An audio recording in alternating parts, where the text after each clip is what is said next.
Kung yung mga nagnanakaw nga ng lotion, kinikulong natin sa Quezon City Jail ng 6 na buwan, ito, bilyon-bilyon ng kinita, daan ng pinatay. Dapat naman managot siya. Hindi naman pwedeng, porque may pera siya, makakawala siya habang buhay. 20 million pesos na ang halaga ng ulo ng nagtatagong negosyante na sa Charlie Atong Ang. Ayon kay Interior and Local Government Secretary John Vic Rimulya, indikasyon ito na seryoso sila sa paghahanap at pagpapanagot sa itinuturong mastermind sa pagkawala ng nasa 34 na sabungero.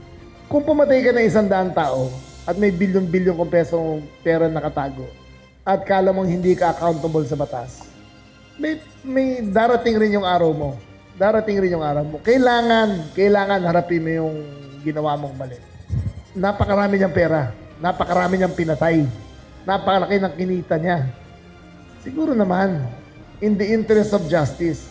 Kasabay ng pagtataas sa reward money, inaprubahan na rin ng DILG ang pagbili ng LiDAR drone na makatutulong para sa paghahanap kay Ang at iba pang high-profile fugitives. Ang LiDAR drone ay isang unmanned aerial vehicle na may light detection at ranging sensors. Yung LiDAR na yan can penetrate through canopies of trees para makita mo kung ano nasa ilalim ng mga puno. So, we're going to be deploying that in the next few months para sa mga intensive manhunt operations sa amin kay Bantag, kay Atong Ang, sa meron pa yung at saka mga parating pa na indictment sa mga floodgate control scandal.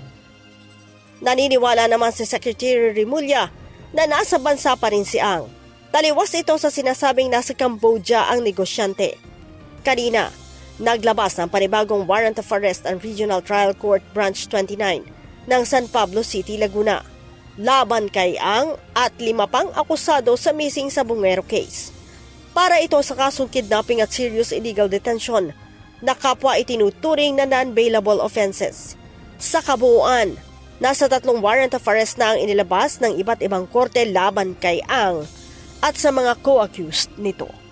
Leia Ilagan, UNTV, News and Rescue. Diyos ang aming sandigan, serbisyo publiko ang aming pinahahalagahan.